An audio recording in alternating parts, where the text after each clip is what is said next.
السلام عليكم صاحبي المالين وناكسن رمضان مبارك أفر وناكسن ما أنتنا حصل فيرين دونا سيسن عصب ساعة هريد كوشة سيسكي إنه سعودي لما حقديس لما صوّد فصحين أنت نجسوا جارا يعني سيسن كان أيسي وضن دونا علشان سيانو عاجزين أنت سوين السيسن كاسي هذا با أنت أنا مقال كأنه جودجنا عن شرط سكبيح ومقال أكثر سوكر جنال كو إنه سبسكرايب كو سارين هاي ساعة قيب ونقطة سفر كينا دير ورنا يادي كده لين مقال كينا جودجلهم جودان ومد عجيبة وحاودوا لي هالشيء إذا إنه كاركته هل إلا بكيلومتر سيدا كله وحياة يركاي ملفو كارك كرتا indha cajiib ay leedahay waxaan ogaanaynaa Saara inay ka shaqeyso mid kamid ah kasiinooyinka shaqadeedan waxay tahay inay soo saarto dadka wax qiyaamaya waxayna aragtay haweeneydani koobka qamriga uu dhigan yahay jiib yar sidoo kale iyada iyo saaxiibadeedna ay halkaan ay dhacay ka damacsan yihiin waxay kaloo aragtay xariifkan turub ku qariyay gacantiisa markiina waxay bilaawday qolada security inay wacdo iyada ugu siinaysa intay security goobtan ay soo gaareen maalqabeenkan waa uu soo istaagay isagoo soo baxaya xariifkan si qarsoodi ayuu wax u xaday calashan si aan looga shakin durbin halkaan waxa soo fariistay jaakad cadaani waana aktarkeena qorshe ayuu halkaan ka damacsan yahay Saarna markii waa ay garatay xaqooda ayna soo aaday waxaana bilaawday meeshani inay ka soo kaxayso balse inta soo wadin waxay ogaatay xariifkani inuu yahay tug wanted oo la raadinayo cid soo sheegtay inay helayso 5 milyan oo yuan Saarna aad ay u farxday qolkan ay labadooda soo galisay albaabka ayna kor kaga soo xirtay dibadii markay u soo baxdaan waxaan arki karnaa iyadoo aad u faraxsan waxay suuraysanaysaa 5 milyan oo yuan markii ay hesho waxa ay ku sameyn lahayd durbadiina waxay wacday qoladii booliska iyadoo u sheegay tug wanted inay gacanta ku hayso gudaha qolka waxa ku aragnaa aktarkeena kan iyo tuuga iyo halkan ku wada hadlaya kana waxa ogaanayna inuu halkani uu yimid inuu xog ka ogaado katiinada qadiimka ah kana wuxuu si uu ka yahay mid kamid ah shirkadaha ugu waaweyn Korea wuxuuna rabaa katiinadaasi xogteeda iyo halka ay ka timid inuu ogaado maadaama katiinadaasi 20 sano ka hor hooyadiis hadiyad ahaan loogu keenay markii ay gashatana gabiyaanba la dilay calashaan in laga taqluusay gacan ku dhigliya ayaana qaatay katiinadaasi tani waqtigaasina lama ogeyn halkii ay jirto balse 20 sano kadib ay dib u soo muuqatay iyadoo lagu soo bandhigay goobaha xaraashka kana waa mid si hoos ah ula socdo si uu wax kaga ogaado katiinadaani balse intuu halkaan ku sugnaa xogtii Oromo uusan helin soo bixitaankiisna qoladii waardiyaashii ayaa ka sikiyeen markiina waxa uu bilaabay in uu la dagaalamo isagoo dagaal adag la galaya markuu ka wada adkaadana waxa uu bilaabay si qarsoodi ah inuu soo galo mid kamid ah tuuga ugu weyn tuugada xafiiskiisa ayuu soo galay isagoo oo baaraya mid kamid ah kombiyuutaradiisa calashan si uu xog kaga helo intuu halkaan ku sugnaana waxa soo gashay haweeneydan isagina waa uu isqariyay balse nasiib daro haweeneydan eegeeda ayaa soo ursaday ninkii kana ah isagoo ugu yimid luuqu isku qarinayay haweeneydan waa ay garatay isagina markii waxa uu bilaabay dibadii inuu u soo baxo wuxuuna bilaabay inuu wax uu ka weydiiyay katiinada iyadana waa mid isba maahinaysa waxay iska dhigaysaa qof maskiina oo waxba ka ogeyn markiina waxay bilaawday si qarsoodi ah bastoolad inay ula soo baxdo waa ayna ku qabatay iyada oo wali rabta dhowr xabadood inay ku dhufato balse si xumo bastooladii ayaa u dhici weyday maadaama aysan wax rasaas ay ku jirin kana waxa uu bilaabay inuu dhoola cadeeyo isagoo oo tusinaya rasaas bastoolada isagoo inuu gacanta uu ku haayo iyadana cariiri ay dareentay dhulka ayaa ku soo yaraaday dhinaca barkadib halkaan waxa soo gaaray waardiyaashii gudihii markay soo galeen waxay arkeen haweeneydan iyadoo halkaan ku xirxiran ninkii kana meesha ay isaga soo baxsaday waxaana bilaabeen inay soo daba galaan iyagoo soo cirsanaya kana sidoo uu cararayay dibadii ayuu soo baxay isagoo Oromotis inuu qaato balse intuusan imaanin ilaalada wadooyinka ayaa mootadiisii qaaday maadaama wada qaldan uu kaga tagay mootadii laakiin indhiisi waxay qabteen mootanaageedkani calasha mootadana binkiga dhagihii ayuuna ka soo qabsaday isagoo meesha kala soo cararaya waxaan daha la qaadaya mootadani in ay leedahay Saara waxay gudo gashay inay ka soo daba cararto balse waa ay gaari weeday iyadoo bilaad halkaan inay ku neeftuurto ana sidoo uu cararaya ugu dambeyn magaaladii ayuu ka soo baxay halkaan waxa uu kula kulmay saaxiibkii isagoo bilaab mootada inuu ku wareejiyo wuxuu taagay mootadan dib ugu celi gabadhii lahayd isagoo hore u soo qaatay katiinkii uu xirnaa eegay yaraa gurigii markuu yimidna waxa uu bilaabay inuu baaritaan uu sameeyo oo aan halkan ka ogaanayno kana muddo 10 sano baaritaan inuu ku hayo katiinadaani aan soo laabano kan waxa uu bilaabay xariifkani inuu wax uu ka weydiiyo katiinkani originalkeeda halka ay ka timid xariifkani isagoo furtiisa ka faa'iideysanaya kan waxa uu soo bandhigay haddii halkan ay ka baxsan marka hore inuu u sheegi doono wax walba isagana waa uu ka aqbalay saaxiibkii ayuuna wacay isagoo caawimaad weydiisanaya saaxiibkiisina isagoo degdegaya ayuu goobtani soo gaaray Saara ayna kor dheer ka aragtay xaggiisa ayna soo aaday markiina waxa uu bilaabay jilin inuu sameeyo isagoo iska dhigaya inuu baraleys uu yahay calashan inay xaaladda ay ku xun tahay dhimashada uu ku dhow yahay Saarna waxa isku dayaysaa xariifkani inuu caawiyo isagana waa mid mashquulinaya kaani tuugin waxay awoodeen albaabka si qarsoodi inay isaga soo furaan dibadii ayna u soo baxeen iyagoo taagtaagsanaya meesha ayna isaga soo dhunteen xariifkani sidoo kale waxa uu awooday in uu soo miirsado qorshihiisa markuu u dhameystay tartiib ayuu soo yiri istaagay meesha ayna isaga soo cararay Saarna waxa damacday inay soo aado qolkii ay ku xirnaayeen kan iyo tuugada balse mar qor waxay aragtay iyagoo oo sii cararaya calashan iyagoo oo baxsanaya markiina waa ay soo daba gashay iyadoo soo cirsanaysa waxaana bilaabay halkaan inay isku burbursadaan iyagoo oo jikada soo dhex maraya sidoo kalena meel walba ee wada u arki karaan ayna marayaan nin walba oo baxsad ah naftana ay hayso waa fahmi kartaa meel walba wuxuu isdhihi karaa waa meeshii ay ku baxsan lahayd waxa ay socdaan ee cararaan janjaradan ay soo koreen ugu dambeyn saqafkii sare ayay soo gaareenbo halkaan markay yimaadeen kan tuugana wuxuu wax ka weydiiyay katiinada wuxuu taagan yahay qolka waa ka soo saaray ii sheeg hadda originalkeeda halkii ay ka timid xariifkana mihi ayuu bilaabay labadan waxay bilaabay halkaan inay ku dagaalamaan kana waxa bilaabay xariifkana hal xabad sabaxada hawadaasi inuu kaga keeno jug xun ayuu gaarsiiyay dirbadina goobtan waxa soo gaaray Saara iyo security-ga waxaanu sheegeen labadooda inay isdhiibaan kaana xariifkan waxa uu soo bandhigay halkaani inay ka boodaan xariifkan kula nafteedii waa jeclahay hay qataateen eebow hirig magale markii ninkii kaana waxa uu bilaabay inuu dabaqaan iska soo tuuro si badbaadaha ayuu gaarigan ugu dul laacay maadaama hore saaxiibkii uu ugu sii diyaariyay xariifkan gacantii ayaa lagu dhigay nasiib xumadiisii ayaa meeshii dhigtay dibadna saar saaxiibadeeda ay soo aaday labadan waxay bilaabeen halkan inay ku wada sheekaystaan saaran waxa taagantay saaxiib 5 milyan oo yuan ayaa ku guuleystay 5 kalena waa iga qasaartay maadaama tuugii uu uga baxsaday xabadan waxa taagantay saaxiib hungurweyninkan wuxuu yahay 5 ku guuleystay 5 kale maxaa uu walwalay markiina labadooda waxa soo dhaxmaray xariifkan koofida ay ugu jirto wuxuuna bilaabay bukuskani in uu qaado saaran markay aragtay waxay dib u xasuustay koofidan inay tahay koofideeda maadaama maalinkii mootada la xaday koofidina hore loo sii qaatay balse mootada markii la soo celiyay koofida lama soo celin xariifkan ayana bilaawday koofida inay kula dhigto inta sijiidayeen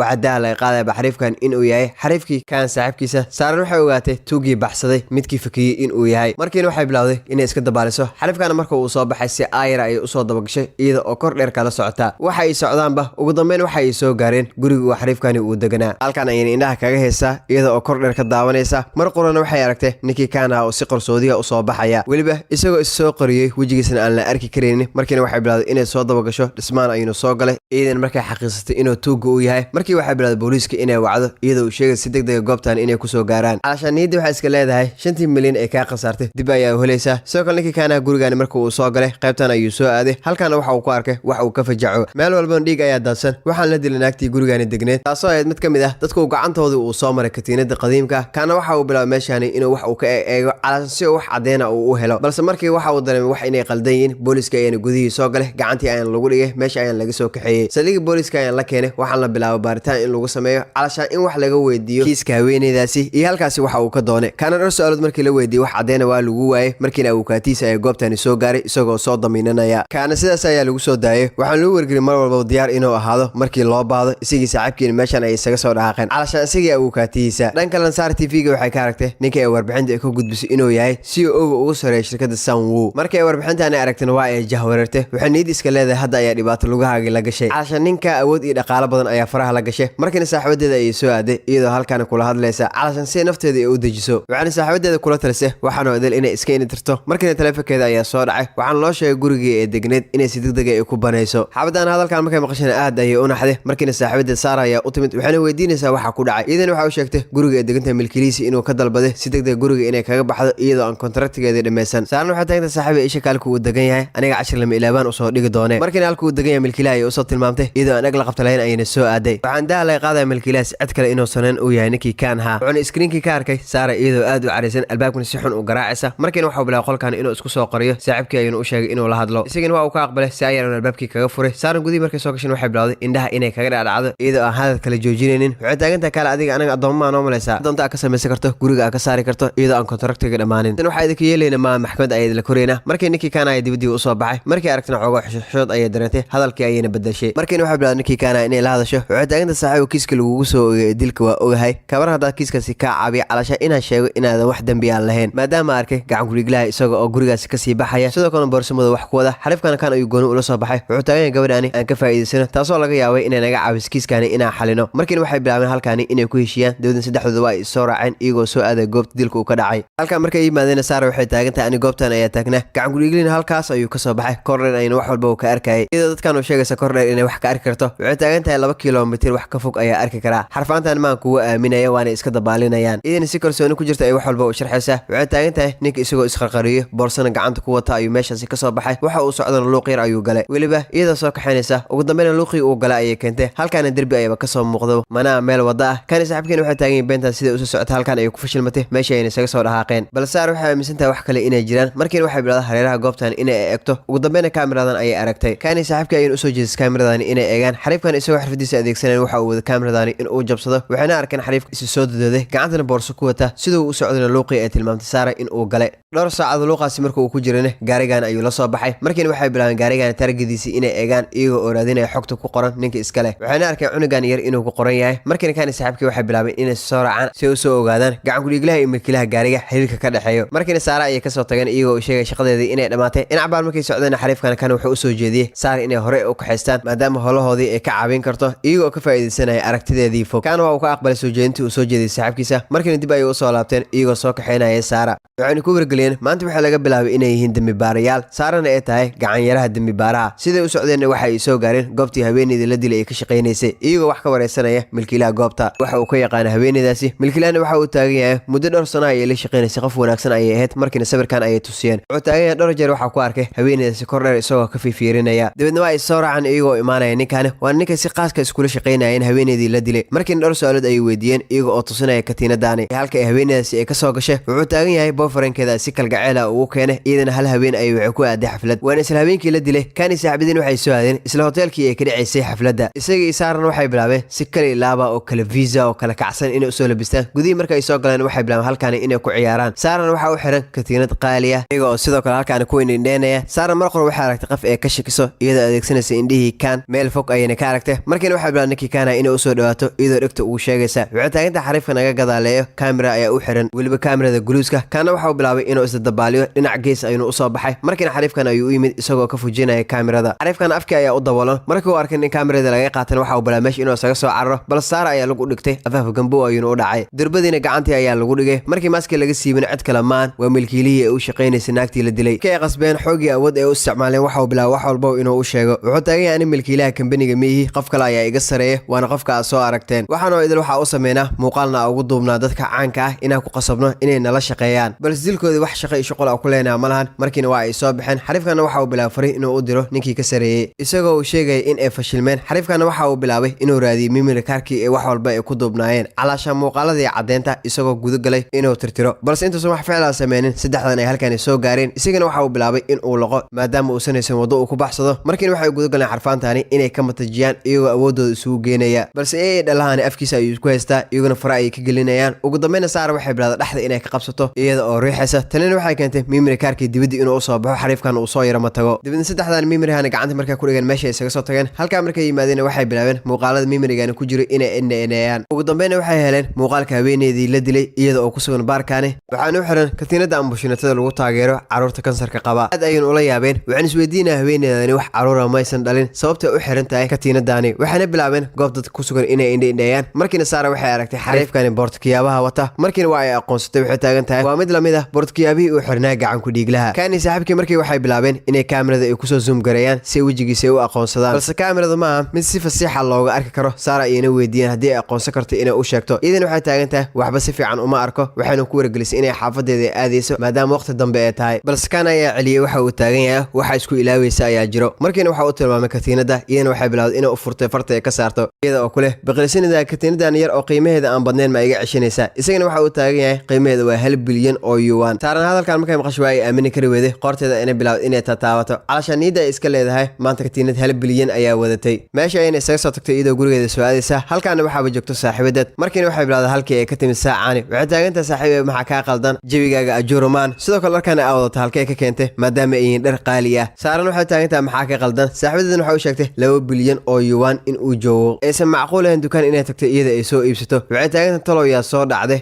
dharkani qiimihiisa waa mushaarka 3 sano oo xiriir ah shaqayso saaran mataqaana waxay ku jawaabto aad ayaan u daalan tahay jiif ayayna rabtaa calashan saaxiibadeedii ay ismoogeysiinaysaa sidoo kale kan saaxiibkii muuqaalkan ay daawanayaan iyagoo u kurgalay gacan ku dhiiglaha waxayna fahmeen xariifkani iyo gacan ku dhiiglaha inay wataan boortkiyaabo isku mid ah taasoo halkaani ka cad saara wax walba uu sheegaysa inay ahaayeen run maalintii xigtana saara markay soo tooso telefoon ayaa usoo dhacwaan ninkii kaan ah wuxuuna u sheegay saqafka sare inay soo korto labaduna halkaan ay ku wada hadlayaan aana gacanta wuxuu ku wataa warqad ee qoraal ay ku qorayiin saara ayuuna u sheegay inay akhriso calashan si uu u tijaabiyey aragtideeda sidoo kale dhaweysa ayuu isticmaalayaa isagoo oo la socdo dhaqdhaqaaqeeda markiina saara ninkii kaana waxay u sheegtay warqadda waxa ku qoran isagana waa uu aamini kari waaye wuxuuna iska dhigay qof dhacay iyadana qayle ayay afkii furtay wuxuuna fahmay wax walba si kaliira inay u arki karto aad ayuuna u farxay wuxuuna aaminay saara inay ka caawin karto kiiskani in ay xaliyaan dabeedna kaani saaxiibkii waxay bilaabeen halkaani inay ku dejiyaan qorshahoodii xiga iyagoo indhaha la raacaya cidda uu noqon karo gacan gudhiiglaha islamarkaana kaan shaqadii markuu yimid albaabka xafiiskiisii waxaa taagan gacan yariisa wuxuuna isku dayaa gudaha in uu soo galo balse albaabka waa mid furmaya kaan ayana ka furay isagana dhulkii ayuu ku dhacay gudihii markuu soo galan waxay bilaabeen halkaani inay ku wada hadlaan islamarkaana kaan waxa uu arkay jijinta gacanta ugu xiran wuxuuna weydiiyey halka ay kaga timid isagana waxa uu taagan yahay cunugeyga ayaa kansar qaba sidaas ayaana u wataa maadaama qolooyinka caabiya carruurta kansarka qaba ee ay siiyeen kaana shaki weyn ayaa gale markuu xariifkan uu soo baxan wiishkan ayuu soo raacay kacay isagoo qaybta hoose imaanaya wuxuuna u yimid saaxiibkiisii waxaana bilaabay halkaani inay ku daawadaan kaamirooyinka ee muuqaalada ee duubtay sidoo kale gacan yarihiisa xogtiisa ee baaraan waxayna ogaadeen cunugiisa kansar inuu qabo sidoo kale qayb uu ka yahay carruurta kansarka qaba ee deeqaha la siiyo markiina waxay bilaabeen isaga iyo Saara inay soo raacaan isbitaalkana ay soo aadaan si ay cunugaani xogtiisa u soo ogaadaan balse nasiib xumo halkan markay soo gaareen waxba kaga soo horeeyay dambi baaraha iyo gacan yarihiisa iyagoo madaxa kalkaalisada dhowr su'aalood weydiinaya calashaan si ay wax kaga ogaadaan cunugaas yar kaani Saara markay arkeen waxay bilaabeen halkan inay isku qariyaan kalkaalisadana waxay bilaabeen wax walba inay banaanka ay keento waxay taagan tahay ninkaas dadka hortiisa markuu uu joogo qof naxariis badan ayuu iska dhigaa balse cunugiisa guriga markuu ula joogo si xun ayuu la dhaqmaa isagoo jirdilaya baariyaashana markay wax walba u noodgareysay meesha ay isaga soo dhaqaaqeen guriga gacan ku dhiglaha ay soo aadeen balse intay soo aadeen waxa kaga soo hormaray Kaan iyo Saara goobtan ayayna bilaabeen xog inay ka aruuriyaan iyagoo muuqaale iyo sawir ka qaadaya mar qoran waxay arkeen sawirada gidaarka ku dhigan waxaana ku wada jira wiilka yar iyo islaantii la dilay aad ayayna u jahwareereen waxayna is weydiinayaan islaantan iyo cunugaani waxa mideeyay calashan xiriir ka dhacay nooca uu yahay aad ayayna u jahwareersan yihiin meesha ayayna isaga soo tageen in cabaar kadibna meesha waxaa soo gaaray baaraha iyo gacan yarihiisa waxaana bilaabeen gurigaani inay indheeyaan iyagoo cadeemo raadinaya ugu dambeynna waxay arkeen maradaani dhiigga leh aad ayayna ugu jahwareereen waxayna bilaabeen dhowr su'aalood inay isweydiiyaan sababta uu ninkaani keligiisa guriga ugu noolaa isaga iyo cunugiisa calashan aaba xaaskiisa halkee jirtaa maxayna ugu tagtay xabadaana waxay taagantaa soo lagama yaabo inuu si xun ula dhaqmi jiray uu garaaci jiray si xun uu geli jiray sidaas darteedna guriga ay kaga carartay dibna aysan usoo laaban baarahana waxay taagan taasi waa macquul sababtoo xaaskiisa jaan iyo cirib halkay dhigtay lagama warhaayo sidoo kalena Kaan iyo Saara waxay dib ugu soo laabteen isbitaalka waxaana bilaabeen madaxa kalkaalisada dhowr su'aalood inay weydiiyaan waxayna taagan yihiin habeenkii 8 Juun halkee jirtay yaana ku qornaa shiftiga markiina xabadan waxay bilaawday kalendarka inay eegto waxaana ku wargelisay habeenkaasi waqti hore shaqada iyada inay ka baxday isbitaalkan aysan joogin aad ay u qalqalaysaa Kaan waa uu ka yara shakiyay markiina Kaan iyo Saara waxay bilaabeen inay qorshe halkan ay ku dejiyaan iyada oo Saara bukaan laga soo dhigaya waxaana bilaabay madaxa kalkaalisada indhaha inay ku hahaayaan ashan talaab walba ay qaadayso cidda ay la kulmayso iyo meel walba ay aadayso ay indhaha ku hayaan isla markaana saddexdood intay halkan fadhiyeen waxaa soo gashay xabadaani ay ka yara shakiyeen markiina waxay bilaabeen inay soo dabagalaan waana mid ka mid ah kalkaalisooyinka waxaana bilaabeen dhowr su'aalood inay weydiiyaan xabadaani si daacad ah ay kaga jawaabaysaa waxaana weydiiyeen habeenkii 8 Juun cid shiftiga ku qorneed markiina waxa uu sheegtay madaxa kalkaalisada habeenkaasi inay shiftiga ay lahayd halkaana waxa ka cad madaxa kalkaalisada been inay u sheegtay sidoo kale xabadaani qalinka ay isticmaalayso waxa ku dhigan isla astaantii uu gacan ku dhiglaha uu watay shakigii ayana ku laba jibaarmay kan saaxiibkiina wuxuu bilaabay madaxa kalkaalisada gaarigeeda GPRS inuu ku dhajiyo caashan si ay u ogaadaan halkii ay aadayso iyo cidda ay la kulmayso markiina madaxa kalkaalisada waxay ka warheshay in laga shakiyay dadkan iyada ay ku raajoogaan markiina waxay bilaabday meesha inay isaga soo tagto balse intaysan bixin number ayay wacday Kaan iyo Saarna halkan ay joogaan Saarna waxay awooday numberkii ay wacaysay inay xifdiso dibna xabadaha markay baxday taleefanka ay dib ugu soo laabteen waxaana bilaabay numberkii inay wacaan Kaan codkii markuu uu maqlay waa uu jahwareeray durbadiiba Kaan iyo Saarna waxay bilaabeen inay soo dabagalaan iyagoo soo ceersanaya balse meeshaan oo jaam ah bukaan badan ay buuxaan madaxa kalkaalisada waxay awooday meesha inay isaga baxsato calashan inay isqariso labadan aad ay u jahwareereen waxaana ka raadinayaan meel walba markiina Saara waxay bilaawday inay adeegsato awoodeeda iyadoo indhaheeda isticmaalaysa maskaxdeeda dib u celinaysa waxaana aragtay haweeneydan intaysan baxsanin inay dharkii ay bedelatay markiina Saara waxay bilaawday inay soo dabagasho iyadoo soo dabaraacaysa waxay socotana waxay soo gaartay qolkii maqaasiinka ee daawooyinka iyadoo bilaawday si ayar inay u soo gasho balse nasiib xumo kalkaalisada ayaa gadaal kaga timid cirbad ayna ku muday halkan ayna ku sooxday sidoo kale ninkiisana waxa uu bilaabay Saara inuu soo raadiyo isagoo meel walba ka raadinaya ugu dambeyn qolkan ayuu soo gaaray wuxuuna arkay dhagtii isticmaalaysa oo dhulka yaala si ayar inuu gudo galay inuu hareeraha uu kaga eego wuxuuna arkay albaabkan oo si tartiib u xirmaya gudii markuu soo galay halkan waxa uu ku arkay Saara iyadoo aan wax mira lahayn xageeda ayuu soo dhaaqay si uu caabiyo kalkaalisada ayna bir ku soo weerartay si ay madax kaga dhufto kan waxa uu waday inuu iska qabto labadoon waxay bilaabeen halkan inay ku dagaalamaan kana dagaal lama dhihi karay way isjiideen ugu dambeyn kan waxa uu waday xabad qorsagaaraha inuu ku qabto balse nasiib xumo cirbad ayuu ku muday halkan ayuu ku mirbeelay sidoo kale waxaan loo muujinaya kan saaxiibkii isagoo dibadda jooga halkan ayuu wax walba ka xalinaya balse marqor wuxuu arkay kalkaalisadii oo sii bixaysa aad ayuu la yaabay wuxuuna dabcay inuu soo ceersado balse markii wuxuu dib u xasuustay saaxiibadii xaggii isbitaalka ayuu soo cararay kan iyo Saarna markay ay soo miirsadeen waxay arkeen iyagoo isku xirxireen calashan lagoodii gacmahooda ay isku xirxiray aad ayuu u jahwareersan waxa ay sameeyaan ma yaqaanaan isla markaa ninkii kana fikrad ayaa ku soo dhacday wuxuu taagan inta halkan joogno afkeena adeegsano Saarna waa ay naxday wax kale ayaa u soo sawirmay isagana waxa uu taagan afka waxa ka wada inaa afka isaga furno ee wax kale maana maskaxdaada soo celi markiina waxay bilaabeen afkoodii inay adeegsadaan iyagoo iska furfuraya madaxa iskula jira silma filan albaabkii ayaa loo soo furay waana kan saaxiibkii wuxuuna arkay labadooda oo korka iska saaran ana moodayba inay xisaab qaldan inuu isku dhufsaday wuxuuna bilaabay inuu dibadda u soo baxo balse Kaan Saara ayaa u qeyliyay dib markuu u soo laabtay xarkii ay ku xirnaayeen ayuu ka furay waxaana bilaabeen dibadda inuu u soo baxaan iyagoo is soo raacaya gaarigan ayna soo qaatay waxaana guda galeen kalkaalisada inay soo dabagalaan maadaama gaarigeeda GPRS uu ugu xiran yahay intii halkan socdayna kan saaxiibkii waxa uu sheegay Mary weli inay nooshahay calashan islaantii lagu toomay dilkeeda xariifkan wuxuu ku yaaban yahay kan waxa uu ku hadlayo markiina gaarigan ayaa ka soo hormuuqday waa ayna ku jareen durbada ninkii kana gaariga ayuu ka soo degtay waxaan daalay qaaday gaarigan inay wado madaxa kalkaalisada kana albaabkan markuu furay gudaha Mira ayaa ku jirto sidoo kale cunugan ayay wadataa waana cunuga dilaaga kaasoo dhowr san la laayahay sidoo kale waxaan aragnaa baariyaasha iyaga oo ku raajooga gacan ku dhiglaha wili kiiskii Mira iyo cunugii yaraa ay rabaan in xal ay u helaan dadna saddexdaani kalkaalasada iyo Mira gurigan ay yimaadeen waana guriga sida qorsoodii ugu nooleed Mira iyada iyo cunugan yar kana waxa uu bilaabay dhowr su'aalood inuu weydiiyo wuxuu taagan yahay maxaa daraama inta leeg ah u sameysay sidoo kale maxaa xiriir oo kala dhaxeeya cunugani isla markaana Mira waxay bilowday inay soo wada baxdo muuqaalkan wuxuu dib ugu laabanayaa waqtigii isbitaalka ay ka shaqeynaysay wiilkan yar isbitaalka ayuu ku jiray labadoona aad ay isku fahmeen aad ay isku jeclaayeen oo Mira mar walba cunugani waa ay daryeeli jirtay silma filaana kalkaalisadan ayaa u soo gashay Mira markay aragtana waa ay aqoonsatay waayo Mira markay urkaleed guriga ay ugu tagi jirtay iyada oo xaaladeeda la soconaysa balse waqti xadarkan Mira wax cunuga gacanta kuma haysato iyadii kalkaalisadan waxay bilaabeen inay iswareystaan dibadii ay u soo baxday kalkaalisadan waxay taagan tahay saaxiibay igaraale noqo iska cafi maadaama hore been ah kugu sheegay sababtoo lacag ayaa u baahnaa waxaasoo idin lacag darteed ayaa u sameeyay kalkaalisadan waxay daa ka qaaday Mira cunugeedii markay ay dhashay inuusan dhimanin iyadana been ay u sheegtay waxay taagan tahay gacaliyahayga ayaa igu qasbay inaa beentaasi aan sheego markay ay dhashayna cunugayga waxa uu geeyay goobta lagu xanaaneeyo calashaan goobta agoomada Mirana hadalkan markay maqshay gabaama dareenkeeda waa uu isbedelay kalkaalisada ayayna weydiisay cunugeeda magaciisa iyadana waxay taagan tahay maxaa ka aqaanaa Mirana waxay bilowday cunugeeda magac inay ula baxdo iyadana sidoo kale rabta cunugeeda goobta agoonta inay ka raadiso balse kalkaalisadan ayaa ku wargelisay inay family ay qaateen cunugeeda calashaan si ay u koriyaan cunugaasina cunug kala maan waa cunugii uu korsanayay gacan ku dhiglaha waana sababta mar walba si arxan daraa uu la dhaqmi jiray maadaama cunugiisa uusan ahayn Mirana waxaanu idin markay ogaatay waxay guda gashay qorshe ay cunugeeda kula baxsan leed inay raadsato iyadoo ay kalkaalisadan caawinaysan waxay awooday cunugeeda inay la soo baxsato kana waxaanu markuu ogaaday wuxuu taagan yahay warka badan iga dhaafay katiinada siday kugu soo gashay ii sheeg Mirana waxay ku wargelisay katiinadaasi inuu lahaa gacaliyeeda markay kala tageen ciil ay u qafdarteed ee si qarsoodi ay kaga soo xaday iyadoo dadka ugu sheekeynaysa katiinadan hadiyad ahaan inuu ugu keenay gacaliyeeda balse waxay taagan tahay katiinadaasi maalinkii gacanteeda ay soo gashay dhib iyo dhibaato ayaa isoo food saartay mar walba aan gurigeyga joogo ama goobta shaqada dhibaato ayaa la kulmayay waxaan u weystay katiinadaas inay tahay katiinad sheedaan sidoo kalena fariimahan dadaad ay soo gaari jirtay iyadoo loo sheegay ani iyo wiilkayga inna la dili doono haddaa katiinada dib u soo celinin markiina waxaa go'aansaday katiinadaas inaa iska celiyo balse waxaa ka war helay gebiyaanba katiinadii in laga xaday isla waqtigaasina cabsi ay soo food saartay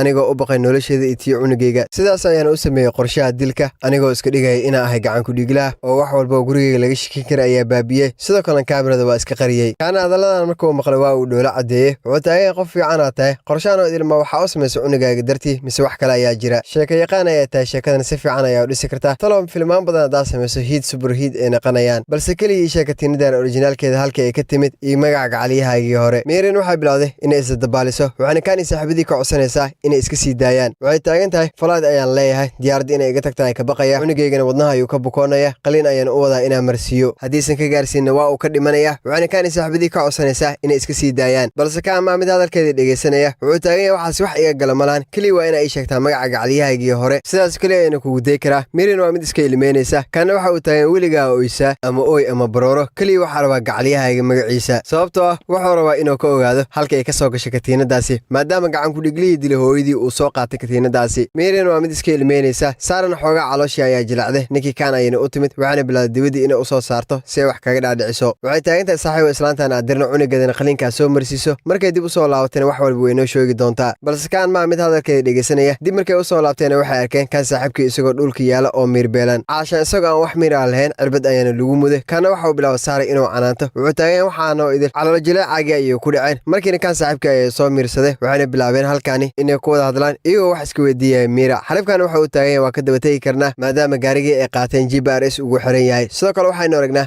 Mira iyo kalkaalisada iyagoo gaarigaani saaran xaggii elboorka ayayna u socdaan waxayna arki karnaa cunugan yar xaaladiisa inay aad ay u xun tahay aadna uu u qandhoonayo kalkaalisadana Mira waxay u soo jeedisay isbitaalka ugu horeeyay inay ka gaarsiiyaan si cunugan xaaladiisa loola tacaalo iyadina way ka aqbashay in cabar kadib isbitaalkan ay soo gaareen si loola tacaalo cunugaani balse nasiib xumo in cabar kadib kaan saaxiibadii ay yimaadeen Mira markay aragtayna aad ay u naxday waxayna isweydiinaysaa sidii halkan ay ku yimaadeen kaana wuxuu taagan waxaa soo idil iga dhaaf waxaan diyaar u ahay nolosheeda marka ugu horeysay go'aankayga aad dartaa inaa u bedelo balse labadeena abalanno marka ugu horeysa aad soo laabato gacaliyaha magaciisa inay ii sheegi doonto iyadina waa ay ka aqbashay markiina waxay bilowday cunugii in ay soo kaxayso caashaan si ay qalin kaga gaarsiiso balse inta samax waxay bilowday warqadaani uu sawiray wiilkeeda inay ku wareejiso kaan waxayna u sheegtay warqadan dambi baaraha inuu ku wareejiyo wax badan ay ka anfici doonto sidoo kalena waxa uu sheegtay gacaliyaheedii magaciisa meeshii ayna isaga soo dhaaqday sidoo kalena kaan saara ayuu bilaabay warqadaani inuu u dhiibo wuxuu taagan yahay adiga dambi baaraha gaarsii dabadna waxaana loo muujinaa ninkii dambi baaraha isagoo gacanta ku soo dhigay gacan ku dhiglaha calashaan wiilkii yaraa xariifkii soo korsaday baarahana waxauu bilaabay dhowr su'aalood inuu weydiiyo weli weliba isagoo tuunsan wiilkii yaraa iyo xaaskiisa isaga gacantiisa inuu ku dilay. Xariifkana waxa uu taagan yahay cadeen ma haysaa, haddaa cadeen igu haysan i tusi. Wuxuuna diidan yahay wax inuu qirto. Markiina baari waxaa soo gaartay warqadii uu soo dhiibtay Saara. Warqadan markii loo fiirsana waxay tusinaysaa baaraha qayb ka mid ah ninkan gurigiisa. Markii ay yimaadeen waxay bilaabeen inay faagaan maadaama shaki weyn uu galay. Intii ay faagayeen waxay awoodeen inay halkan ay ka soo saaraan gacan ku dhiiglaha xaaskiisa. Taasoo si cad gacan ku dhiiglaha xaaskiisa inuu dilay, taasoo la la'aa muddo aad u tiro badan gurigana uu ku duugay. Kale waxaan aragnaa kan iyo saaxiibkii iyagoo gaarigana saaran. Xariifkana kan waxa uu weydiiyay sida uu ku ogaaday Mary inay nooshahay aysan dhiman. Kana waxa uu taagan yahay markii ugu horeysay guriga tagay. Wax walba waxa u muuqdeen si ku talagalay in loo sameeyo caashan dhiig in meesha lagu daadiyay. Meel walba markuu u fiirsaday waxa uu fahmay tan inaysan dil toos ah oo dhaba. Markiina gaariga ay ka soo degeen, sidoo kale Saara ayaa ka soo degtay. Waxayna bilaabeen halkan inay isku macsalaameeyaan, balse Saara inta sabaxin kan waxa uu sheegay arrinkan iyo kiiskan inaysan cid la wadaagin. Idan waxay taagantahay waxa uu sheegaba meesha ay isaga soo dhaahday iyada oo labadooda macsalaameynaysa. Isla markaana kan waxa uu arkay Saara dharkan in ay ka tagtay. Waxaana loo muujinay Saara iyada oo wadadana socota kaligeed isla hadlaysa. Markuu dharkeeda ay soo xasuustay, waxaana bilowday gaariga inay dib ugu soo laabato si uu soo qaadato. Halka markay timid waxa bilowday gaarigana maraayadiisii inay fiiriso caashan dharkeeda gudaha inuu ku jiro. Albaabkiina uu furmi waayay. Markiina waxa bilowday gurigaani inay soo gasho iyada oo rabta kan ama saaxiibkii inay furaha gaariga ay ka soo qaadato, dharkeedana ay la soo baxdo. Gudihii markay ay soo gashana halkan qof waa ay ka weeday. Waxayna aad ula yaabtay gurigaani quruxdiisa iyo weyninkiisa. Markiina waxa bilowday indhaha inay la raacdo, ugu dambeyn iska faalaan ay soo gaartay. Markiina waa ay ka yara shakisay iyada isla talo halkan albaab qarsoodiga ama ku yaala iyada oo filimada dib u xasuusanaysa. Waxayna bilowday buugtaani marwaba inay taawato. Ugu dambeyn albaab qarsoodiga ayaa u furmay iyada oo yaaban ay wiishkaani soo raacday. Qaybta hoose ayay timid. Waxayna halkan ku aragtay dhismo qarsoodiga inuu ku yaalo, aad ayay ula yaabtay. Waxayna halkan ka fahamtay kan saaxiibkii iyada inay dhakrayaan calasha inay been ay u sheegayaan halkan qorshe weyn ay ku damacsan yihiin. Waxay taagan tahay kuwan waa weynka waaye looma gali karo aniga iga korbaxooyin. Markiina waxay bilowday halkan dharkeeda inay ka raadiso. Sidoo kale halkan waxay ku aragtay sawirkii kan iyo familkiisa. Intii ay daawanaysan shaqara ay maqashay halkan ay isku soo qorisay. Waana ninkii kan ahaa isagoo feere qaawan. Halkan markuu yimid waxa uu bilaabay Saara dharkeeda inuu la soo baxo isagoo carafsanaya. Saarana waa yaabantay indha ayaa ka soo haray. Kana waxa uu taagan yahay alla udgoon badan. Markiina Saara dibadii ay u soo baxday, kana xishooxshood ayuu dareemay indha ayaa ka soo haray. Wuxuuna is weydiinayay sida halkan ay ku timid. Idan waxay taagan tahay dharkayga ayaa soo doontay. Sidoo kale kan saaxiibkii waa uu yaaban yahay. Idan waxay taagan tahay dharkayga ma isii kartaan. Kana markii waa uu ku wareejiyay si ayar ayay meesha isaga soo dhaqaaqday isagoo aan waxba dhihin. Ugu dambeyn Saara gurigeedii ayay timid. Saaxiibadeeda ayayna bilowday halkan inay isku wareystaan iyada oo weydiinaysa maalmahan jawigeeda inuusan ajoor ahayn. Waxay taagan tahay shaqada si toos ah muu aadid talo lacagahani iyo dharkani qaaliga halkee ka keentaa. Saara markii waxa xasuustay hadalkii kan, waxaana bilowday saaxiibadeedii inay iska dabaaliso iyada oo ka dhacaysa. Hurdo ayayna camirtay, balse waxaan arki karnaa inay hurdada aysan ka imaanaynin. Markiina waxay bilowday inay dib u xasuusto ninkii kana dharkeedii markuu carafsanayay iyadoo dhoola cadeynaysa ayayna dib u milicsatay sawirka kan iyo qoyskiisa ay ku wada jiraan. Markiina islaantii ayay aqoonsatay, waxaana bilowday maskaxdeeda inay dib u celiso iyadoo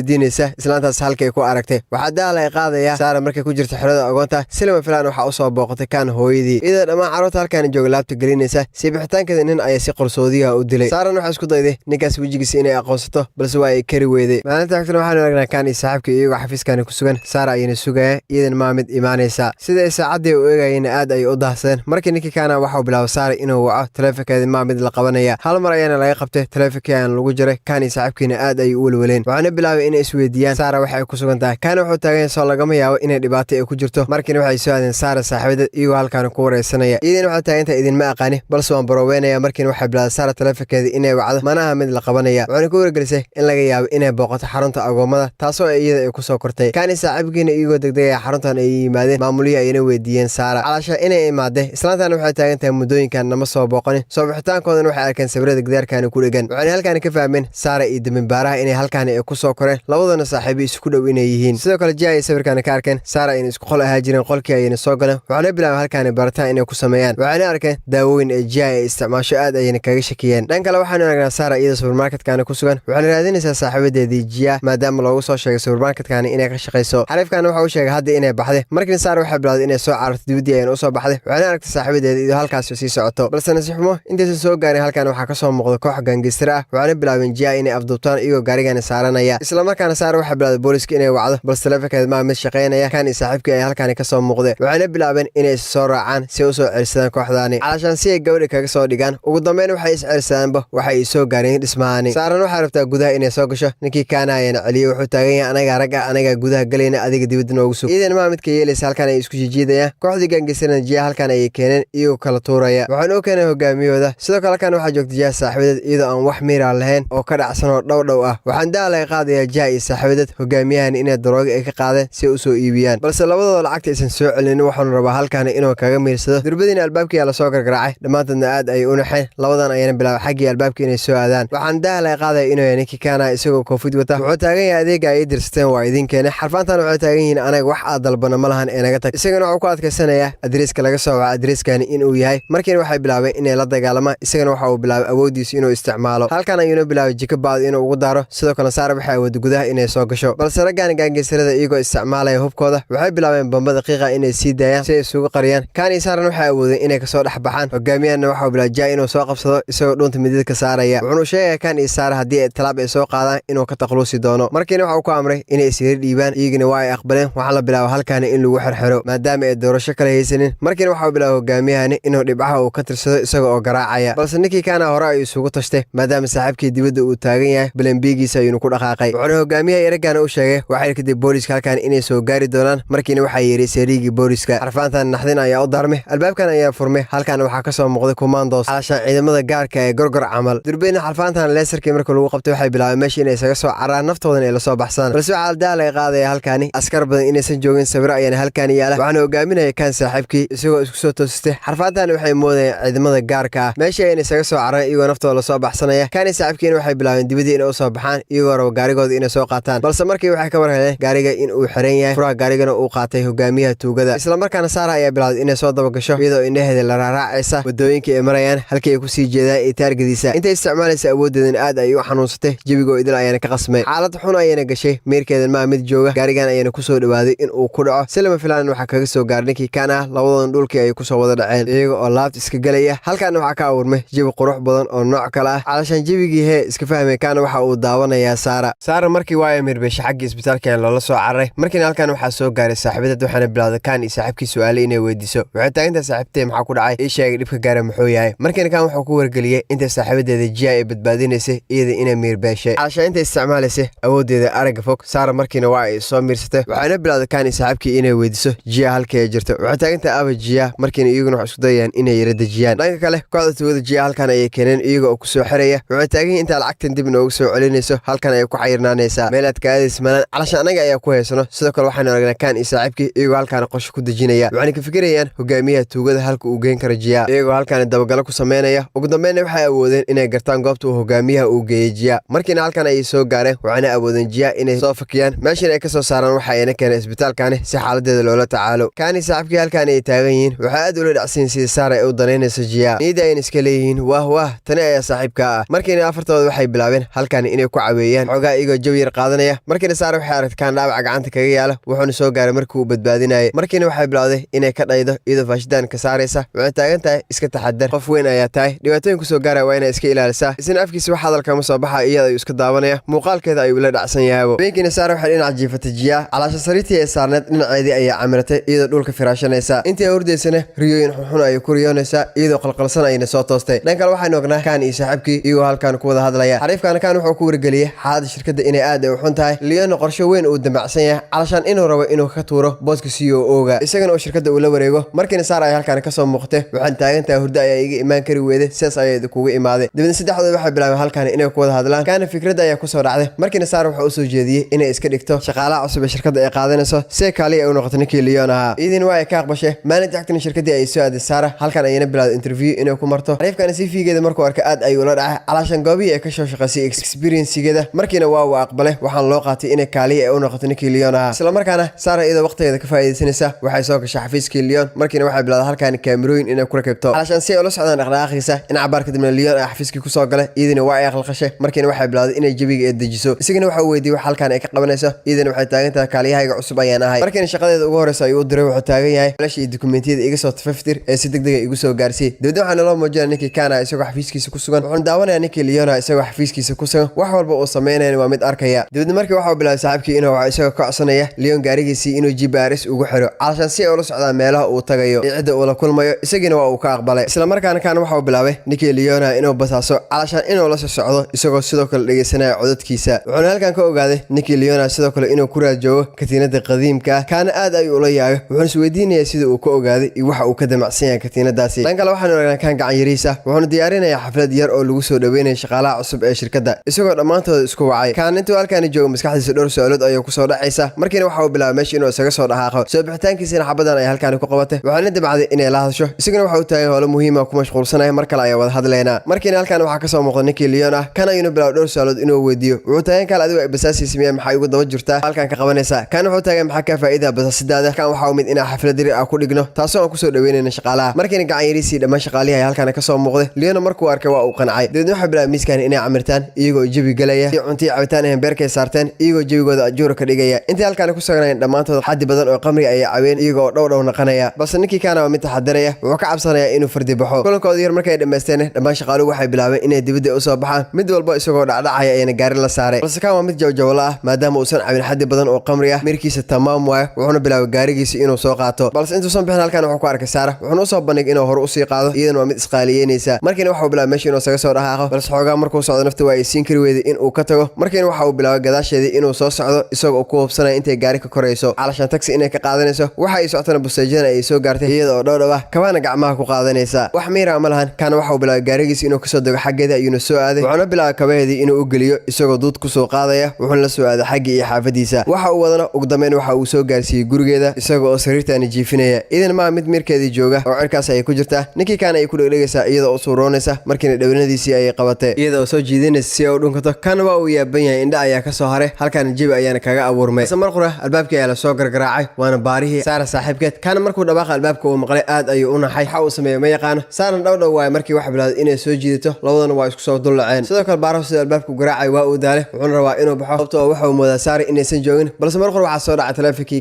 Kaan isagoo aad u argaxay ayuu bilaabay codkii inuu ka xiro baarahan waxa uu ogaaday gudaha in lagu jiro wuxuu gudagalay albaabka inuu iska soo furo isagoo isticmaalaya fursadkii uu sheegtay Saara iyada oo wali hurda. Ninkii kaana armaajada isku qarinaya xarifkan waxa uu bilaabay inuu soo baxo dhinaca bar kadibna ka armaajada ayuu ka soo baxay isagoo oo neef tuuraya wuxuu taagan yahay iga tag wadnaha ay istaajin gaadhay. maalinta waqtina Saara markay soo toostay halkan wuxuu ku aragtay saaxiibadeeda iyada oo qurac ku diyaarinaysa. xaafadana waxay taagan tahay saaxiibay xalay dhowdhow ayaa ahayd xaddi badan oo qamri ayaa cabtay xaafadadana waa garan weeday ninkii kaan ayaana ku keenay. Saaran aad ay u yaaban tahay wuxuu isweydiinaysaa Kaan sida gurigeeda uu ku gartay markiina saaxiibadeed ayay weydiisay idan waxay taagan tahay fiir warqad darbiga uu kugu dhijiyay isagoo kuu sheegay haddaa qamri caways inaa cabto xaddi kuugu filan calaasha in aa awoodo oo haddii aa cabto aad garan karto gurigaaga. iyadana waa yaaban tahay markii waxay bilaawday inay dib u milacsato wixii xala dhacay waxayna ogaatay ninkii kaana dhabarka inuu ku soo qaaday iyada oo dhowdhow ah wax miir aan lahayn. guriga markuu keenana dhawaanadiisa ay soo jiidatay iyadoo rabtay in ay dhunkato. Saaran waxyaalahan idil markay ogaatay xashxashad ayay dareentay dhulka ayaa ku soo yaraaday cariiri zaa'id ayay dareemaysaa. dhan kale waxaan ogaanay ninkii kaana isagoo xafiiska ku sugan dhinaciisana waxaa jooga gacan yariisa markiina waxa uu bilaabay inuu ammaano isagoo u mahad celinaya wuxuu taagan yahay shaqo fiican ayaa wadaa halkaani ka sii wad oo shaqaalaha shirkadda soo jiido calasha qof walba shaqada ku cusub xaflad iyo soo dhaweyn u sameeyo adiga oo soo jiidanaya. markiina waxa uu bilaabay Saara inuu soo waco isagoo halkaani kula hadlaya wuxuu taagan yahay shaqo yar inaa ii qabata ayaa rabaa. iyadana waxay taagan tahay wax walba oo diyaar waaye markiina wuxuu ku wargeliyay ninkii Leon ah taleefankiisii inay soo qaado calashan si ay ula baxaan xogta gudaha ku jirta. iyadana waxay taagan taasi macquul maahan aan riski ma gelinay taasi wax fudud maahan isagana wuxuu ku adkaysanayaa sidaas inay sameeyso markiina taleefankii ayuu ku damisay. dhan kale waxaan aragnaa Richard halkan wuxuu kula hadlayaa ninkii ah gacantii midig ee Leon halkan waxa ka ogaanaynaa Richard inuu yahay aabaha dhalay Leon. markii ninkii odaygan wuxuu ku wargeliyay shirkadiisii inay qasaare ay ku dhowdahay lacag badan ay fulustay haddii aan wax laga qabanin la xaraash doono. odaygan hadalkan markuu maqlana aad ayuu u carooday. sidoo kale waxaan aragnaa Leon iyo Saara iyagoo halkan wada jooga. Saara Leon waxa uu sheegtay kulamada maanta uu leeyahay calaasha shirka galabta sugaya intaas hadalka uu dhammaan Richard ayaa gudihii soo galay isagoo hadalka qasaya. Saaran dibadii ay u soo baxday Richardna waxa uu bilaabay xabbo dharbaxsho Sakura inuu ku dhufto Leon wuxuuna bilaabay halkan inuu ku canaanto isagoo kule kala shirkadeeda inaa qasaare saarabtaa miya oo dhulka aad la gasho waxaan oo intaanoo sana u soo rafaadayay miyaa rabtaa ilbirqsi inaa ku baabiso. sidoo kale ninkii kaana wax walba kaamirada ayuu ka daawanaya. Leon wuxuu isku dayaa abihi inuu ka dhaadhiciyo wuxuu taagan yahay waqti yar isii wax walba anaa xalinayo. odaygan ma mid hadalkiisii dhegeysanaya si adag ayuu ula hadlayaa. ninkii kaana waa uu yaaban yahay wuxuu isweydiinaya odaygan sababtuu sidaan ugu dhaqmayo. sidoo kale Saara dibadda ayay taagan tahay mar qura waxay maqashay dhawaaqa gudaha ka dhacaya waxaana dareentay ninkii Leon in la garaacayo durbadiina gudaha ay soo gashay iyada oo qasaysa. Leon ayuu ku wargelisay waqtiga shirka in la joogo. odaygan intuu aad u caroodo ayuu bilaabay indhaha inuu u guduudiyo meesha ayuu isaga soo dhaqaaqay. isla markaan Leon isagoo aad u careysan Saara ayuu ku wargeliyay gabaha shirka inay baajiso meesha ayuu isaga soo dhaqaaqay. badina Saara waxay bilaawday alaabtaan yar ee daawada inay soo qaadato talo maxay damacsan tahay. ninkii kaana kaamirada ayuu ka arkaya waa uu yaaban yahay. markiina Leon ay soo daba gashay iyadoo weeshkan la soo raacaysa. Leon waa mid yaaban waxa uu weydiiyay waxa ay u daba socoto. markiina kaan ay halkaani ka soo muuqday isagoo oo lugta u dhigaya weeshka calaashan waxa uu rabaa gudaha inuu soo galo inuu labadoodii qaso. Saarana waa ay haraantisay gadaal ayuu u dhacay albaabkii ayna ka xirteen labadooduna waxay bilaabeen weeshka inay soo raacaan iyagoo soo ay qaybta sare. kaana xanaaqii adduunka dhunta idil ayaa kala go'day. Saarna waxay bilaabday ninkii Leona inay u soo dhawaato iyada oo daawadan u marinaysa. Isagana waxa uu taagan maxaa sameynaysa markiina waxa ku wargelisay hadduu sidaan ay ku arkaa muuqaal qaldan inay ka fahmi doonaan. Markiina kaamiradiisa ay isku fiiriyay waxaanu arkay furuurta inay ka dilacsan tahay dhiigna ay ka socoto. waa uu siira dejiyay. Saarna waxay bilaabday inay ka dhaydo iyadoo daawadan u marinaysa. Leona xoogo naxariis ayuu dareemay markiina albaabkii ayaa furmay. ninkii kan ayaa halkaan taagan isaga oo kii maseeraha cirkaasi la maraya. labadan iyagoo u jawaabin ayay bilaabeen meeshii inay isaga soo dhaqaaqaan. isagana waa mid fiirinaya. markaan oo idil waa markay Soomaalida ay dhihi jirtay cilmi ku dilay waa ku ceejiya. shaqada kadibna Leona iyo Saara waa ay soo raacay. ninkii kanana kor dheer ayuu ka daawanaya isagoo ciil haayo. saaxiibkii ayaana weydiiyay waxa ku dhacay oo ka xanaajiyay. isagana waxa uu taagan yahay Saara inta ninkaas tusisay aniga ayay ilaa albaabka ay iga xiratay. xariifkana qosol ayuu jabsaday. dawlad Saara iyo Leona waxay yimaadeen maqaayadani waxaana bilaabeen halkaani inay ku wada cunteeyaan. Leona waxa uu moodaa waxoogo inuu soo dadabcooyo naxariisna ay soo galayso. talo ninka kii xumaa ama uu soo haaya. intii halkaan ku wada cunteynayeen Saara waxay bilaabday ninkii Leona xogo inay afka ay u geliso dharka ayna ka haleysay. markiina waa ay ka raali gisay qaladkan ay sameysay. isagana wuxuu taagan yahay qalad weyn maan xaggii suuliga ayuu soo aaday soo isaga soo dhaqo. isla markaana Saara iyada laftirkeeda dibadii ayay u soo baxday si bukuskaani kala soo baxday gaariga. balse markiiba halkaan waxa ku qabtay ninkii kan ah waxayna bilaawday gacanta inay ka soo qabsato iyadoo la soo cararaysa luuqan ay la soo gashay. waxay taagantaa kala adina ay fashish maarabta. isagana wuxuu ku wargeliyay shaqo yar inay u qabato markiina flashkan ayuu ku wareejiyay. wuxuu taagan yahay flashkan waxa gelisaa mobilkii Leon calashan si u awoodaan xogta telefonkiisa ku jirta inay ula baxaan. iidan markii waa ay soo qaaday dib ayayna qolkii ugu soo laabatay. halka markay timid waxay aragtay ninkii Leona wali inuu maqan yahay telefonka ayna flashkii gelisay. kan saaxiibkiina waxa awooday isagoo xifradiisa adeegsanaya telefonkaasi inuu gudaha u dhaco wuxuuna gudo galay dhammaan xogtii ku jirtay inuu koobiyeysto iyaga oo dhacaya. sidoo kale waxay ku hayaan kaamirada. Saara ayna ku wargeliyay ninkii Leona inuu soo socdo. iidan aad ay u qalqashay markiina waxay bilaawday inay yara istaagto. Leona gudiga ayuu soo galay iyadoo waliba telefoon baakadkan ku qarinaysa. markiina way kala furtay. Leona ayna u sheegtay shaati cusub inuu u keentay. waxay taagantahay karaale noqo intaan ka helay shaatigan iska bedel iyadoo maamaahinaysa xoogana dadabaalinaysa. kana saaxiibkii waxa awooday dhammaan xogtooda idil in ay la wareegaan. iidana si ayar ay flashkii kala baxday markiina baakadkii ay kor u qaaday. Leona kama uusan shakanin wax walba si caadi ay u socdaan waxaana guda galeen cuntadooda inay dhameystaan. cuntada kadibna Saara waxay bilaawday dibadda inay u soo baxdo iyadoo Leona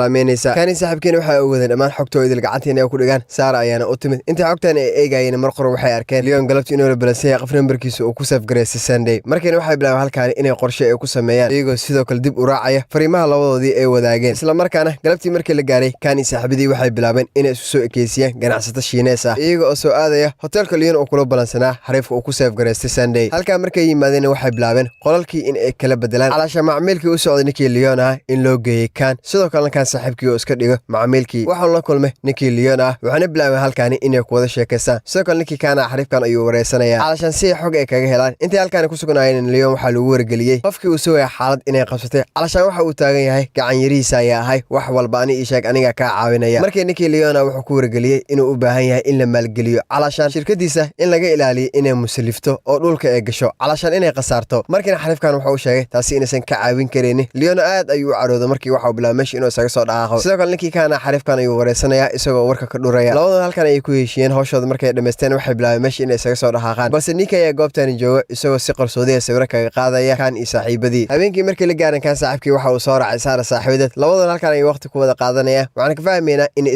isdoonayaan balse isku jaakirayaan. maqaayadan inay soo wada galeen iyagoo halkan ku wada cunteynaya. xariifan niida uu iska leeyahay qofay waa ku doonaya miido doonaysa balse xaqiiqdii maba karaba si toos ah inuu u dhaho dibniis maba ka soo bixi karaan baxshoodkii adduunku dareema. mid walba iyaga kamidina waa isdabaalinaya dareenkana waa uu haaya. waxayna bilaabeen sheekaan loo joogin iyo wax kale inay ka wada hadlaan. sidoo kale waxaa nala muujinaya kan iyo Saara iyagoo halkan jooga calashaan iyagoo maqaayadan ku wada sugan. iyaga laftarkooda waa israma hadana waa isku jaakirayaan si qarsoodi ayana sawir looga qaaday. isla markaana kan saaxiibkii Saara saaxiibada jacaylka adduunka ay halkan ku jilayaan bas maba yaqaanaan habay isugu sheegaan. waxay rabaan si ficil ah oo aan hadal ahayn inay isugu sheegaan. guriga markay yimaadeen waxay bilaabeen inay iscaabiyaan iyagoo halkan cunto ku sameysanaya. xariifkanina waa inay wax kala wadaan xabadan waa uu caawinaya isagoo cajiinka iyo burka la qasaya. dibigoodana kaaliska arag waay halkan cunto kale ilaaga ku sameysteen. sidoo kalena kan Saara guriga markay yimaadeen Saara waxay taagantahay saaxiib caloosheeda cumro way dhoosa calashaan baahi ay hayso. isagana wuxuu taagan laftirkeyga caloosheeda koolay ii soo diraysa. markiina waxay bilaabeen halkan cunto yar inay ku soo kala tuurtaan iyaga oo cunaya. Saarana ninkii kana ay cuntada afka u gelinaysa marna iyada gashanaysa. jawigaana ma mid laga sheekeyn karo kala visa waay. alaabtan oo kale waa alaabtii la isdhihi jiray abootada oo qabriga ku jirta ma ku soo duceysay. sidoo kale waxaanu aragnaa Leona isagoo halkan jooga gacan yariisi kan ayaa u yimid waxaanu tusay sawirkan waana sawir ay ku wada jiraan kan iyo Saara. markuu arkay indha ayaa ka soo haray isaga oo naxay calashaan wuxuu isleeyahay qoftii aad soo dhaweysatay waa qof lagu soo adeegsado ka shaqeysanaysay. dhan kale waxaanu aragnaa kan iyo Saara intay wada cunteynayeen Saara hurda ay la dhacday iyadoo fadhiga jiifanaysa. markiina waxay ku dhawaatay inay soo dhacdo kan ayana yara qabtay wuxuuna bilaabay inuu soo xambaaro isagoo qolka keenaya sariirtan jiifinaya. kadib warmaayaalehe. sidoo kale waxaanu aragnaa kan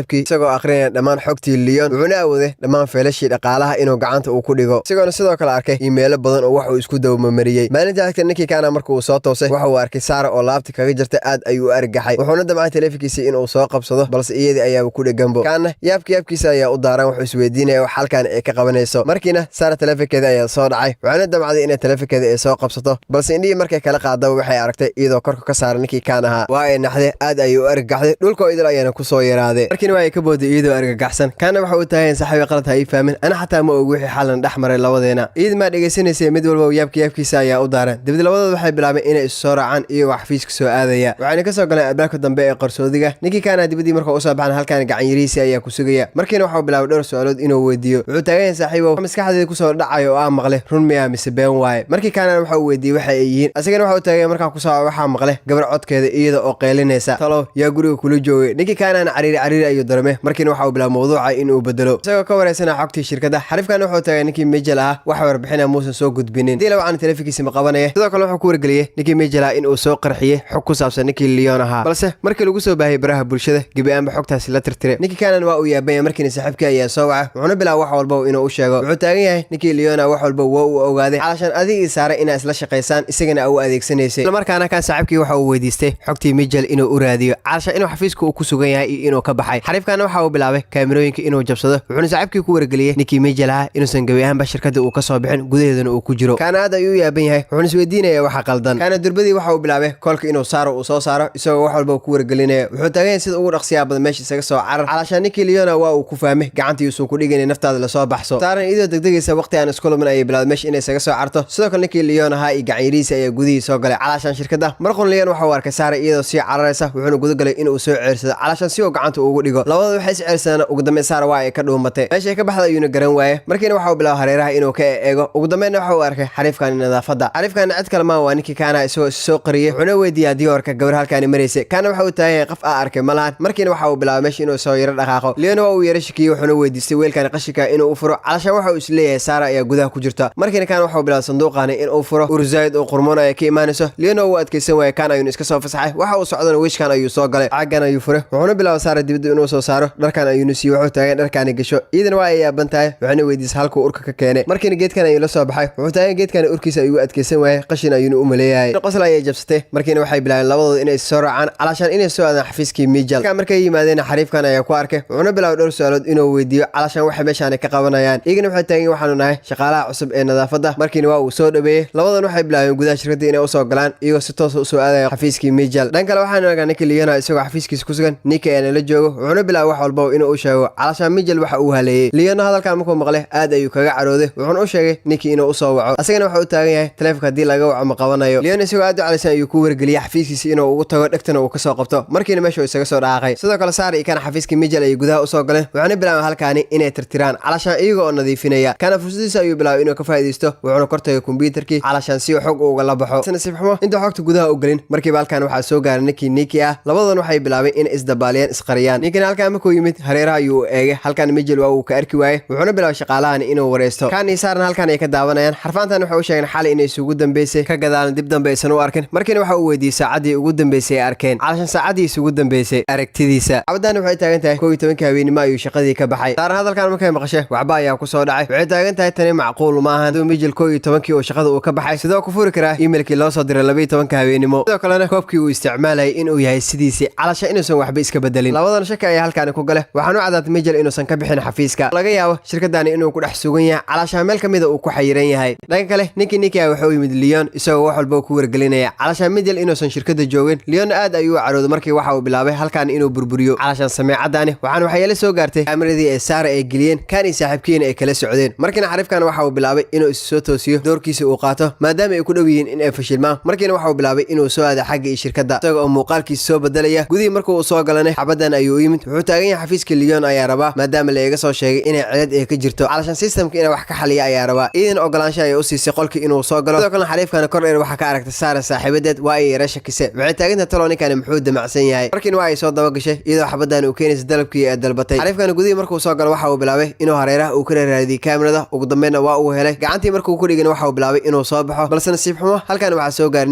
ninkii ahaa xarifkan cariir ayuu dareemay markiina waxa uu bilaabay xabadan inuu isha u jabiyo iidan qorshe ay la fahamtay fahamtay markiina waxay bilaawday alaabtan dhulka inay ku daadiso xariifkan wuxuu isku dayay inuu caawiyo kan saaxiibkiina isagoo furtiisa ka faa'iideysanaya waxa uu bilaabay si ayar meesha inuu kaga soo baxo isagoo aan cidna arkin dibadii marka uu soo baxaan xabadan ayaa ka daba timid waxaanu bilaabay inuu u mahad celiyo caasha maadaama ay furdaamisay ee badbaadisay in waxay taagan tahay nacala shaydaan ku yaala nafteeda waxaa riski u geliyay in aad taadi badbaado asagana kula ani aad intee kala jirnaa ona kula isku nihino markiina iyadoo dhoola cadeynaysa ay bilaawday meesha inay isaga soo dhaqaaqdo sidoo kale waxaanu aragnaa kan iyo Saara iyagoo nadiifinaya holka weyn ee shirka lagu qabanayo intii halkaan nadiifinayeen Saara waxay aragtay haweeneydani waa inay ka yara shakisay waxaana bilaawday maskaxdeeda inay dib u celiso iyadoo isweydiinaysa halka ay ku aragtay dhanka ninkii Liana waxa uu yimid qolkii CCTV-ga calashan si oo kaamirada kaga eega Saara ugu dambeyn waxa uu arkay iyadoo wada dharka nadaafada shirkadana ku dhex sugan dibna Saara ayaana aragnaa iyadoo halkaan nadiifinaysa intii shaqadan ay ku guda jirteen waxay maqashay wada hadalka ay ku wada hadlayaan shaqaalaha haweeneydani waxay taagan tahay intuu maamul Mijel naga maqan yahay waa raaxaysanayna dhibkiisa rafaadkiisana waa ka nasanayna Saarna halkaan waxa ku fahamtay Mijel shaqaalaha inuu ku xadgudub jiray calashan inay wax uu ka dooni jiray isagoo awoodiisa teetalkiisa ka faa'iideysanaya sidoo kale ninkii kaana intuu halkaan ku sugnaa saaxiibkii waxa uu sheegay Leon inuu ogaaday labadu inay halkaan ay ku sugayiin maadaama uu kaamirada uu ka soo arkay markiina kan waxa uu bilaabay Saar wax walba inuu ku wargariyo balse intuu hadalku u dhameeyay halkaan waxa ka soo muuqday ninkii Leon orod aynu isku taabatay isagana waa uu soo ceelsaday labadooda waxay cararaan ugu dambeyn qabtii suuliga ay yimaadeen halkaan ayuu Leon ku qabtay Saaran oo ay gashay markiina wax isku dayaysa suuliga inay soo xirto Leon waa mid soo riixaya calashan waxa uu gudaha inuu soo galo ninkii kan ayna gadaal kaga yimid isagoo halkaan ku suuxinaya dib labadooda waxay bilaabeen Leon suuliga inay ku soo xiraan meesha ay isaga soo dhaqaaqeen iyagoo dib ugu soo laabanaya holka shirka dhan kale waxaanu aragnaa madaxa shaqada iyo shaqaalaha telefoon ayaan u soo dhacay waana shirkadii nadaafada waxaanu ku wargeliyay raggii ay rabeen inay u soo diraan arrimo ay yara qabsatay Britain ay soo diri doonaan xariifkan markuu intaas uu maqal shaki ayaa galay markiina kan iyo Saar xaqooda ayuu soo aaday isagoo bilaw dhowr su'aalood inuu weydiiyo wuxuu taagay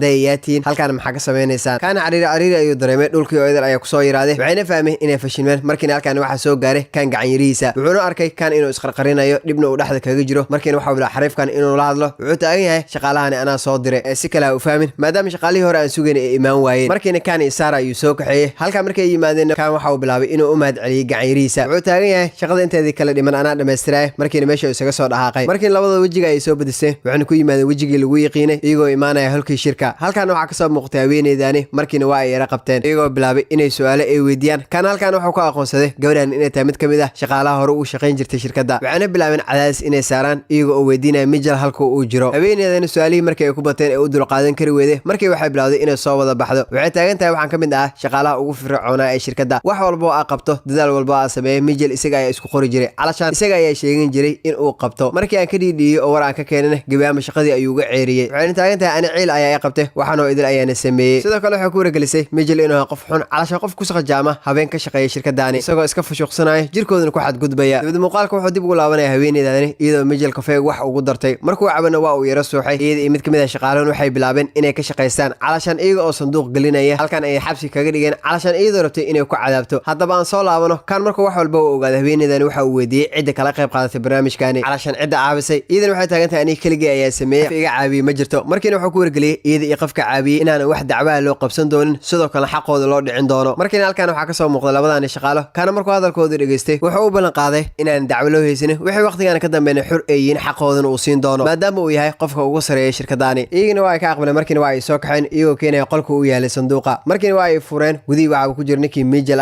isagoo aan mir leembo dibadii aan loo soo saaray kana xabadan wuxuu u ballan qaaday inaan la dacweyn doonin xaqeedan oo uu dhicin doono dhanka kale waxaan aragnay ninkii Leon isagoo suuligan ku jira madaxna bombal oo ugu jiro wuxuu isku dayaa suuligan inuu ka soo baxo isagoo halkaan ku xakaaraya ugu dambeyn dibadii markuu yimid hablaan ayaa arkay qayli ayaan afkii furteen calashan iyagoo alien ama bahal mooda isigina ma mid qaylin karaya xaqiisa ayay soo aadeen markaana bombali ayay ka bixiyeen iyagoo xargaani ka furaya markay arkeen inuu Leon yahay waa ay ka cudur daarteen waxay taageen naga raali noqo bahal ayaa ku maleeyeen bahal ahaan inaa ku dilnaa ka baqeen sidoo kale shirkadii waxa soo gaaray baaraha iyo xoogaa booliis waxaan rabaa ninkii Mijel inay xiraan maadaama dambi lagu soo eedeeyay calashan inuu ku xadgudbay shaqaalaha shirkadda ka shaqeeya jirkoodana oo iska taataabsanaya calashan isagoo ka faa'iideysanaya jagada uu haayo qaar kamidna shaqaalaha uu qasbi jiray jikli inuu la ciyaaro sidoo kale lacag badan uu loonsaday markiina waxay bilaabeen inay soo kaxeeyaan balse Mijel halkaan waxa ku qabtay ninkii Nicky isagoo gooni ula soo baxaya wuxuu taagan yahay waxa ku wanaagsan inaad afkaaga kala qaadin taasoo laga yaabo inaad badbaado balse afkaaga hadaa kala qaado waa lagu yaabaa markiina meesha ayaa laga soo kaxeeyay sidoo kale Saara halkaan ay taagan tahay ninkii Leon ayaa u yimid waxaanu bilaabay garabka gacanta inuu ka saaro durbadiina kan oo cararaya ay yimid gacantii ayuu ka qaaday wuxuu taagan yahay adii maan qafka loogu talagalay garabkaana gacantii inuu saaro qoftaani qofteedii waaye ilaa fool ku taal iska jiray ishiya ka bujinin Leon indha ayaa ka soo haray waa uu yaaban yahay qaybtan halkaan ay ku egtaa waxaan oo balana qaybta xigta intaadan ka bixin muuqaalkan iska wacan shorti inaa bixisay sidoo kale channelku subscribe ku saaran yahay Ramadaan wanaagsan afur wanaagsan bye bye